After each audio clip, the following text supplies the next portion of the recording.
इन प्रश्नों के साथ साथ एक और प्रश्न है, जीवन में दुख क्यों आते हैं? मैं जो प्रश्न कर रहा हूं, इसलिए ध्यान से सुनना, इनमें से कोई प्रश्न आपका भी होगा। 88,000 ऋषियों मुनियों के मध्य में ऋषि, महात्मा, अमलात्मा, सिद्धात्मा, योगी, यति और बड़े साधकों के बीच में महात्मा सूत जी का आगमन हुआ और सूत जी महाराज से सौनकादिक ऋषि प्रश्न कर रहे हैं। गुरुदेव, किसको सुनना चाहिए, क्यों सुनना चाहिए, कब सुनना चाहिए, कहां सुनना चाहिए, सुनने से होता क्या है, और जब सुन रहे होते उसमें क्या होता है, और इनके साथ साथ जीवन में दुख आता क्यों है? कथा सुनने से दुख दूर हो जाएगा, पर दुख आया ही क्यों? इसका भी तो कारण बताइए। अगर वो कारण मालूम हो जाए तो दुख ही नहीं आएगा, इसलिए वो भी बताएं। तो सूत जी कह रहे हैं, दुख आने का कारण पहले सुनो। दुख आने का सबसे बड़ा कारण है तुम्हारे जीवन में हो रहे जाने अनजाने पाप। क्या? जाने अनजाने पाप, ताप, जिनके कारण से तुम्हारे जीवन में दुख आ जाते हैं। बहुत गंभीरता से सुनना। जो तुम पाप करते हो, जाने अनजाने तुम्हारे जीवन में जब कोई अपराध हो जाता है तो तुम्हें उसका फल मिलता है। तुम कहोगे मुझसे कोई पाप होता नहीं। जब भी तुम्हारे मन से, वाणी से, वचन से, शरीर से कोई पाप हुआ, उसका फल तुम्हें मिलेगा। और एक बात कहूं, बिल्कुल बुरा नहीं मानना, आजकल हमारे हाथों में जो ये मोबाइल है ना, ये बहुत बड़ा पाप कराने का साधन है। हाँ, न जाने कितने लोगों से और न जाने कहां कांटेक्ट करा दे, क्या मालूम, और फिर क्या क्या दिखा दे, ये भी कुछ नहीं पता। तो पाप तो हो रहे हैं, कभी वचन से, कभी वाणी से, कभी आंखों से, कभी दृष्टि से। लेकिन जो भी तुम पाप कर बैठते हो, वो किसी शुभ जगह जाओ तो वो नष्ट हो जाते हैं। फिर भी दुख क्यों आते हैं? हम तो मंदिर भी जाते हैं, हम तो पूजा भी करते हैं, हम तो अच्छे काम भी करते हैं, फिर दुख क्यों आते हैं? तो सूत जी महाराज कहते हैं, बोले अन्न क्षेत्रे कृतम पापम। क्या? बोले अन्न क्षेत्रे कृतम पापम पुण्य क्षेत्रे विनश्यति। और पुण्य क्षेत्रे कृतम पापम वज्रलेपो भविष्यति। जो तुम सामान्य जगह में, जहां तुम रोज रह रहे हो, वहां कोई पाप हो गया तो जब भी तुम कोई मंदिर जाओगे तो वहां नष्ट हो जाएगा। लेकिन अगर मंदिर में जाके कोई पाप किया तो दुनिया की किसी भी जगह जाकर नष्ट नहीं होता। ऐसे समस्त प्रकार के पाप ताप को समन करने की गाथा शिव महापुराण है। तुमसे अगर कोई तीर्थ में पाप हो गया, किसी अच्छी जगह पर कोई पाप हो गया, किसी सत्कर्म जगह पर कोई पाप हो गया, और पाप क्या है मालूम? तुम तीर्थ पर गए, यहां ना वृंदावन में पहले बहुत अच्छा था, अब बिल्कुल ठीक नहीं है। अब यहां की व्यवस्था अच्छी नहीं है। यहां के ना पंडा लोग बहुत ठगने लगे हैं। देखो पुजारी जी को सारा प्रसाद निकाल कर रख लेते हैं, हाँ, और माली यहां का, ओ माय गॉड, कितने पैसे लेता और थोड़े से फूल देता। बड़ी ठगाई है भाई यहां पर। तो ना सड़कें ठीक हैं, ना व्यवस्था ठीक है, ना गेस्ट हाउस ठीक है। यहां ऐसा नहीं होना चाहिए। यहां तो दुनिया भर से लोग आते हैं, यहां तो अच्छा होना चाहिए। ये तुम क्या कर रहे हो मालूम? तुम तीर्थ की बुराई कर रहे हो। ना तुम्हारे कहने से ठीक होगा, और न जैसे ठीक हो सकता है उसमें तुम कुछ कर रहे हो। तुम सिर्फ और सिर्फ अपनी वाणी से तीर्थ की बुराई कर रहे हो। हाँ, तीर्थ संत की तरह होता है और संत गुरु की तरह होता है। गुरु की निंदा सुने ही झुकाना, होए पाप गौ घात समाना। गाय की हत्या के बराबर पाप लग जाता है। हम जानते नहीं इसलिए कर बैठते हैं। हाँ, ऐसे न जाने कितने तरीके के पाप ताप हैं। कार्मिक अकाउंट खराब कर बैठते हैं। हाँ, कभी कभी किसी को कुछ मान बैठते हैं, कभी किसी को कुछ मान बैठते हैं। बोलते कुछ और हैं, मानते कुछ और हैं, समझते कुछ और हैं। ये सब क्या है? ये पाप है। इससे दुख होगा तुम्हें। और ये समस्त प्रकार के दुखों का निवारण देवाधिदेव महादेव के चरणों में आने से होता है। बहुत लंबी बात नहीं कहूंगा, शॉर्टकट में समझना।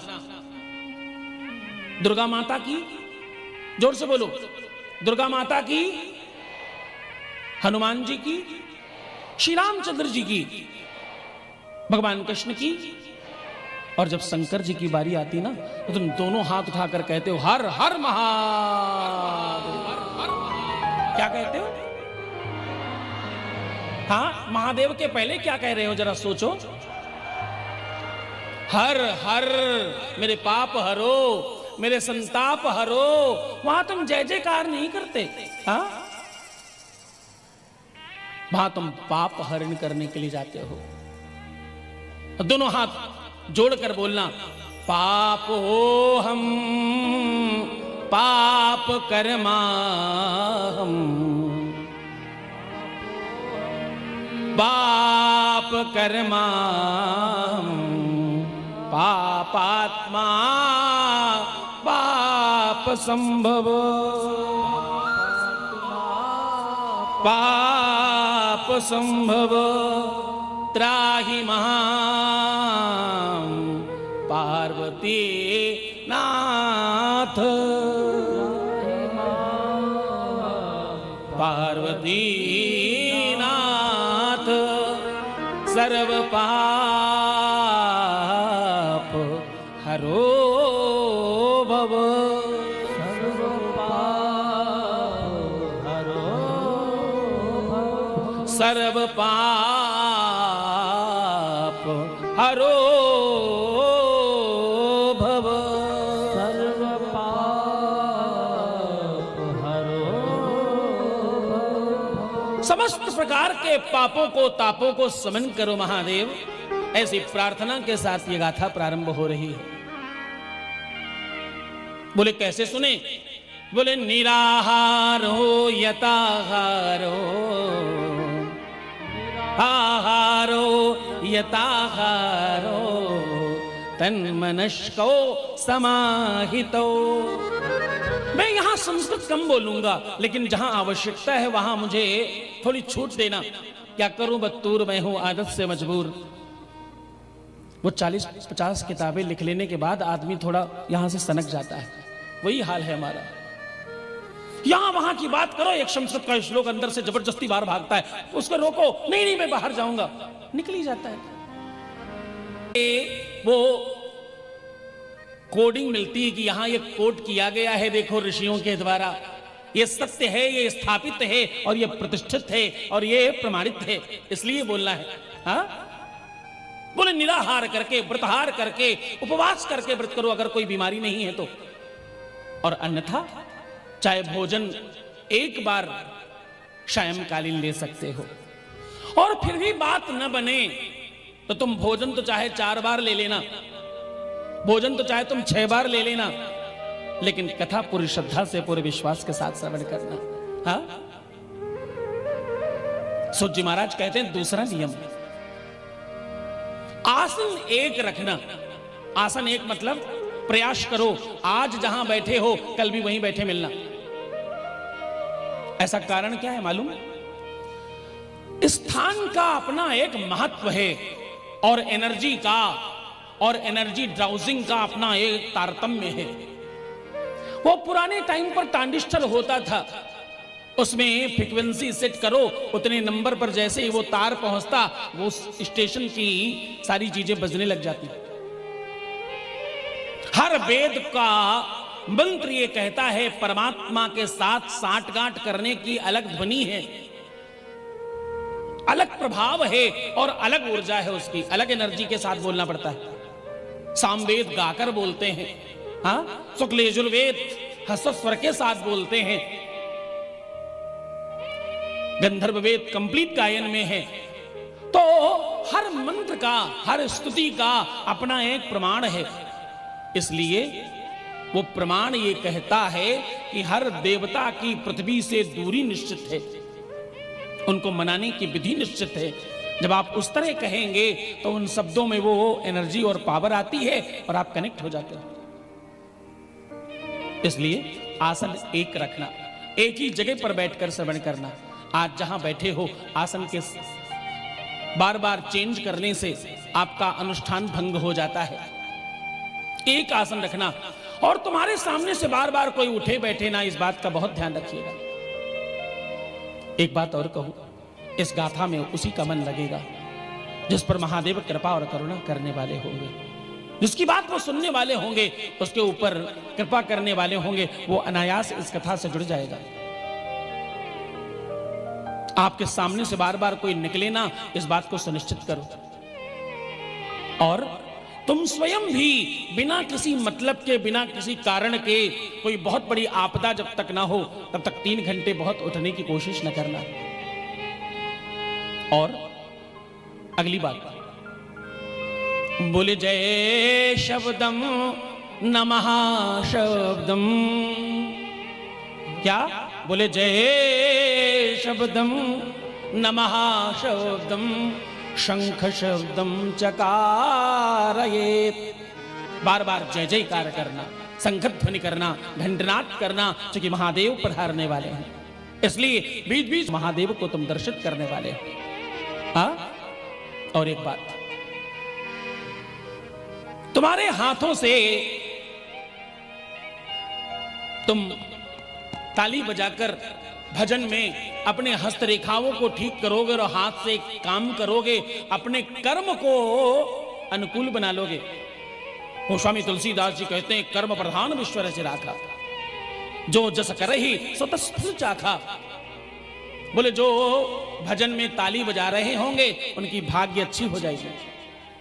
किसी ने कहा जो नहीं बजा रहे होंगे वो, तो बोले बगल वाले के उठ के उनके सर पे बैठ जाएंगे, इसमें कोई दिक्कत की बात नहीं है।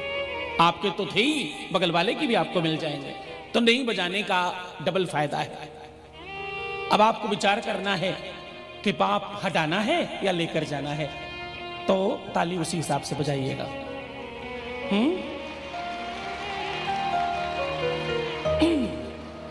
दूसरा, एक तो आप कर्ण द्वार से शिव महापुराण श्रवण कर रहे हो, ताली बजाकर अपने भाग्य को परिवर्तित कर रहे हो, अपने पैरों को काम पर लगाकर शिव महापुराण में आए हो और उन्हीं पर बैठे हो। अब वाणी बज रही है, जितनी भी देर यहां बैठना ओम नमः शिवाय, ओम नमः शिवाय, ओम नमः शिवाय कहते रहना।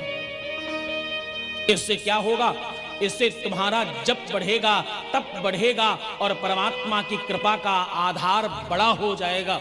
तुम्हारा बर्तन बड़ा होगा, तुम्हारी पात्रता बड़ी होगी और तुम्हें जरूर मिलेगा जो तुम पाने आए हो, जो तुम चाहते हो। भक्ति चाहो, बल चाहो, धन चाहो, वैभव चाहो, संपदा चाहो, अथवा रिश्तों में प्रगाढ़ता चाहो, परिवार में मधुरता चाहो, व्यापार में वृद्धि चाहो, जीवन में पदोन्नति चाहो, शिक्षा, बुद्धि, बल, पौरुष, साधन जो चाहिए सब मिलेगा, बस महादेव के हो जाओ। हाँ, तो पूरे मन से ओम नमः शिवाय कहते रहना। ओम नमः शिवाय, ओम नमः शिवाय, नमः शिवाय, ओम नमः शिवाय, ओम नमः शिवाय, ओम नमः शिवाय, ओम नमः शिवाय, ओम नमः शिवाय, ओम नमः शिवाय, ओम नमः शिवाय, ओम नमः शिवाय, ओम नमः शिवाय, ओम नमः शिवाय, ओम नमः शिवाय, ओम नमः शिवाय, ओम नमः शिवाय,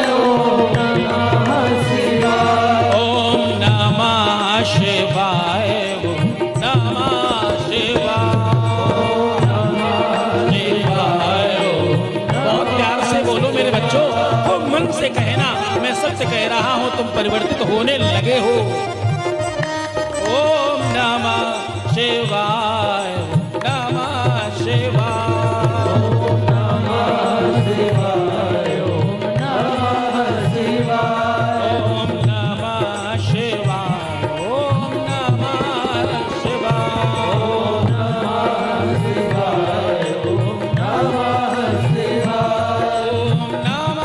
शिवाय, ओम नमः शिवाय, ओम नमः शिवाय,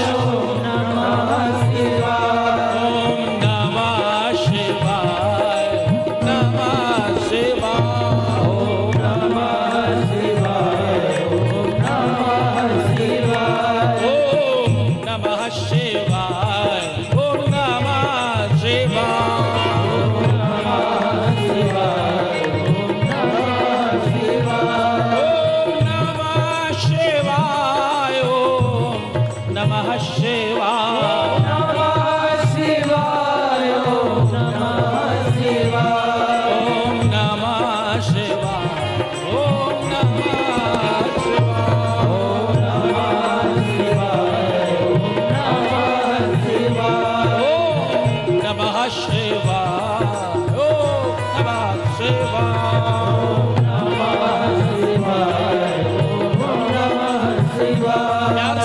दोनों हाथ उठाकर आनंद से बोलो, तुम्हारे लिए कह रहा हूं, ये जपमाला है, ये कर्ममाला है, ये अंतःकरण में प्रवेश होने वाली प्रवृत्ति की व्यवस्था है, इसलिए बड़े मन से कहना। हर हर महादेव।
प्यार से बोलो।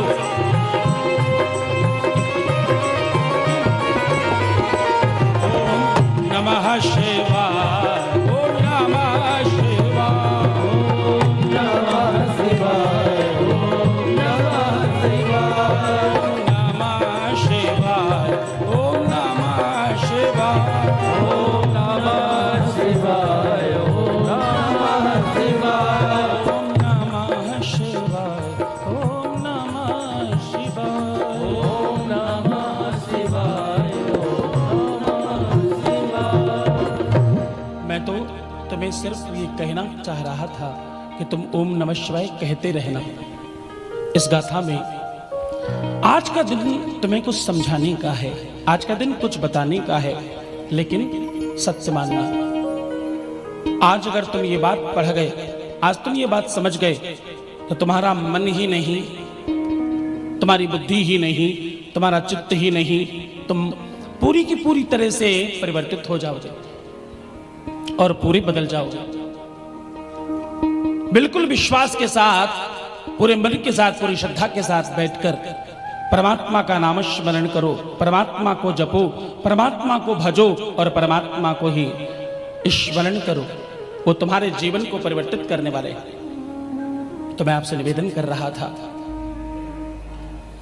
शिव महापुराण में प्रवेश करने के पहले ये नियम पूछे। नियम में सामान्य बात कही गई कि आप एक आसन पर बैठे और ईश्वर तुल्य होकर बैठे। हाँ, मस्तक पर चंद्रमा की तरह त्रिपुंड लगा हो, गले में कंठ में रुद्राक्ष पड़ा हो और हृदय से महादेव का नाम स्मरण हो रहा हो, और तुम्हारी भक्ति में कोई कमी न हो। एक बात कहूं, अभी हमने दिल्ली में राम कथा कही, वहां न जाने कितने लोगों को क्या प्राप्त हो गया, जबकि वहां शिव भक्ति का जो अनुष्ठान हम कराते हैं कथा के बाद वो नहीं था। यहां तो वो भी है। यहां तो तुम्हें अलौकिकता और ज्यादा मिलने वाली है। एक बात कहूं, बहुत गौर से सुनोगे तो ही समझ में आएगा और तो ही मैं बताऊंगा। बहुत ध्यान से समझना। सामान्य से सामान्य लोगों को भी जब मैं शिव महापुराण कहता हूं तो लोगों को देवादिदेव महादेव का दर्शन हो जाता है। दर्शन मतलब समझते हो क्या तुम? हाँ, मैं बिल्कुल सत्य कहूं तो अगर तुमने शिव महापुराण सन्मुख बैठकर नहीं सुनी है तो तुम्हें दर्शन का मतलब पता नहीं होगा। दर्शन, दर्शन मूर्ति रूप में नहीं, दर्शन भ्रम में नहीं, दर्शन साक्षात दर्शन, जिसे दर्शन कह सकते हो तुम। तुम्हारे चर्म चक्षुओं में वो सामर्थ्य नहीं है कि तुम महादेव को देख सको, उसके बावजूद ये गुरु कृपा से और शिव महापुराण की कृपा से संभव होता है। हमारे यहां शिव साधना में ऐसा एक भी व्यक्ति नहीं रहता जिसको देवादिदेव महादेव का दर्शन हो न जाए, चाहे वो शिक्षित हो, अशिक्षित हो, सामान्य हो, धनिक हो या कितना ही अज्ञानी हो और कितना ही धार्मिक हो, कितना ही बुद्धिजीवी हो, कितना ही शिक्षित हो, अगर उसमें श्रद्धा है मात्र तो उसे देवादिदेव महादेव का दर्शन जरूर हो जाता है, वो जरूर पा जाता है। हमने पीछे महाकालेश्वर के समीप इंदौर में एक दिन का मात्र शिव साधना अनुष्ठान रखा, जिसे तुम दिव्य दरबार के नाम से जानते हैं। हाँ, उसमें एक एक छोटा छोटा बच्चा उठकर कह रहा था, मैंने साक्षात शिव देखे। बच्चे, बूढ़े, जवान, ऐसा एक भी नहीं था। भ्रम किसी एक को हो सकता है, दो को हो सकता है, कुछ परसेंटेज में लोगों को हो सकता है, सारे के सारे लोग एक ही बात कह रहे हो, ऐसा संभव नहीं हो सकता। इस कथा की अलौकिकता है। इसमें आपको समाधान, उपाय जरूर बताए जाते हैं, लेकिन उपाय बताने से तुम्हारा काम होगा पता नहीं, पर शिव महापुराण में आने से जरूर होगा, यह 100% निश्चित हो जाता है। इसमें कुछ लोग सन्मुखदर्शी हैं, जिन लोगों ने दिव्य दरबार देखा, एक बार हाथ उठाना, दोनों हाथ उठाने के लिए ही इसको मिट्टी भराकर लाखों लाख रुपए की तो मिट्टी भर गई है इसमें। मतलब 10-15 लाख रुपए के ऊपर तो केवल मिट्टी मिट्टी लग गई है इसमें। तुम सोच कर देखो, विचार करके देखो। हाँ, आपके इस यज्ञ के लिए, इस व्यवस्था के लिए क्या क्या किया गया है। तुम्हें मात्र समय देना है। कल मुझे शाम को कहते, गुरुदेव मैं तो अब यहां से जाऊंगा नहीं 5 दिन तक, मैं सपत्नीक सपरिवार सइष्ट मित्रों के साथ मैं तो यहीं रहूंगा गुरुदेव 5 दिन तक। 24 घंटे 24/7 में गुरुदेव यहीं रहूंगा इसी जगह पर। यहां तो लगता है महादेव आए हैं और यहीं विराजमान रहूंगा मैं। आप विचार करके देखो, हमें 3 घंटे में भी मुश्किल हो सकती है, वो 24 घंटे इतना बड़ा काम धाम व्यापार बिजनेस काम सेवा समाज सेवा सब त्याग कर शिवमय होकर बैठ रहे हैं। और एक बात कहूं, पिछली बार मैं जब इस शहर में आया, यद्यप ये तीसरी गाथा है इस शहर में हमारी, परमात्मा की कृपा से बहुत सारे लोगों के जीवन में अलौकिक परिवर्तन आए हैं इस शहर में। मैं पिछली बार आया तो मैं किसी होटल में रुक गया, फिर मैं जब घर गया तो मैंने कहा भैया बेकार में शाम को हमसे कह रहे थे गुरुदेव आप मेरी कुटिया में चलो आपको बहुत आनंद आएगा। अरे मैं कहा तुम्हारी कुटिया? अरे बाप रे, जब मैंने घर देखा कहा इतनी दिव्य व्यवस्था होने के बावजूद मैं रहा क्यों? अब तो मैं अगली बार से भैया घर के अंदर ही रहने वाला हूं तुम्हारे। इससे ज्यादा व्यवस्था, इससे ज्यादा साधन, इससे ज्यादा सुविधा कहीं और हो ही नहीं सकती। 5 स्टार होटल में क्या व्यवस्थाएं होंगी ऐसे? ये सब बताने के पीछे आशय मात्र इतना सा, तुम धर्मवान होकर मात्र 3 घंटे दो हमारे माओ के। अगली बार तुम में से कोई उठकर शिव महापुराण करा रहा हो, हाँ तुम में से कोई शिव महापुराण का प्रमुख यजमान बनकर आगे आए। श्री तुलसी त्रिलोकानी जी बिल्कुल ये चाहते हैं, इसलिए इस यज्ञ को करा रहे हैं। कि न जाने इनमें से कौन गुरुदेव कल कोहिनूर हीरा बनकर निकलेगा। वीआईपी कल्चर को क्यों तुम गलत कहते हो? तुम तो परमात्मा से प्रार्थना करो कल हम वीवीआईपी बने, हम बड़े हों, हम श्रेष्ठ हों और हम अच्छे बने, हम उस लेवल पर हम पहुंचे, ऐसी प्रार्थना करो और मानस बनाओ कि ओम नमः शिवाय यहां बैठे बैठे कहते रहना। मैं आपसे निवेदन कर रहा था,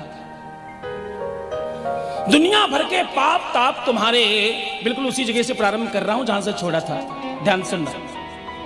दुनिया भर के तुम्हारे पाप और ताप समाप्त करने का साधन देवादिदेव महादेव के चरणों में है।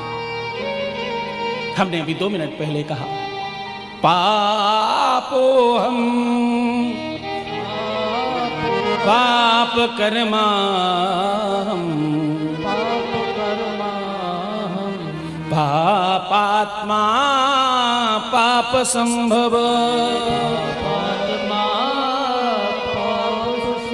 त्राहि मां पार्वती नाथ त्राहि मां पार्वती नाथ सर्व पाप हरो भव सर्व पाप हरो। तुम नहीं बोल सकते, कम से कम हाथ जोड़कर जरूर प्रार्थना में सम्मिलित होना, क्योंकि इससे तुम्हारी पात्रता बन रही है। इतनी टेलीविजन पर देखना, इस चैनल को सब्सक्राइब करके अपने चेहरे देखना, तुम जब बैठे थे और अब इतनी ही देर में तुम्हारे चेहरों में, तुम्हारे आभा मंडल में कितना परिवर्तन आ गया है। हाँ, इस अनुष्ठान को भक्तिमय बना करके संपूर्ण करना। तो सूत जी महाराज कहते हैं कि पाप ताप को समन करने का साधन है इस नाम में। और ओम नमः शिवाय मंत्र नहीं, महामंत्र है। क्यों? इसलिए कि दुनिया के जितने भी मंत्र हैं उसमें नमः बाद में लगता है। नमः का मतलब संस्कृत में प्रणाम होता है। क्या होता है? नमः का मतलब क्या होता है? प्रणाम होता है। श्री कृष्णाय नमः, श्री रामभद्राय नमः, श्री सीता चरण कमलेभ्यो नमः, श्री हनुमतये नमः, ऐसे ही कहते हैं हम लोग मंत्र को। लेकिन महादेव के मंत्र में पहले नमः किया गया है, पहले प्रणाम किया गया, उसके बाद मंत्र बोला गया। इतना शुद्ध और इतना सिद्ध मंत्र है। ओम नमः शिवाय मतलब क्या है? शिव और शिवा को पहले प्रणाम किया, फिर नाम लिया, इसलिए ये महामंत्र है। गोस्वामी तुलसीदास जी कहते हैं इस मंत्र को बोलने से तुम्हारी भाग्य में, तुम्हारी किस्मत में जो उल्टा सीधा लिखा है वो सब परिवर्तित हो जाता है। ये मैं नहीं कह रहा, ये गोस्वामी तुलसीदास जी कहते हैं। गोस्वामी तुलसीदास जी की बात इसलिए बार बार कहता हूं कि वो पंचम वेद है, उसमें लिखी हुई एक एक बात अक्षर सा सत्य है, इसलिए मैं बार बार उदाहरण देता हूं। बोले मंत्र महामणि, क्या बोले मंत्र महामणि, विषय व्याल के मेटत कठिन कुवंक बाल के, मेटत कठिन कुवंक बाल के, मेटत कठिन कुवंक भाल के, कठिन कुवंक भाल के, मंत्र महामणि विषय व्याल के,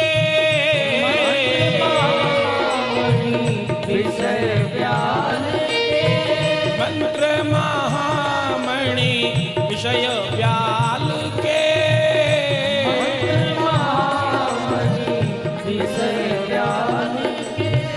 मेटत कठिन कुवंक भाल के, मेटत कठिन कुवंक भाल के, मेटत कठिन कुवंक भाल के,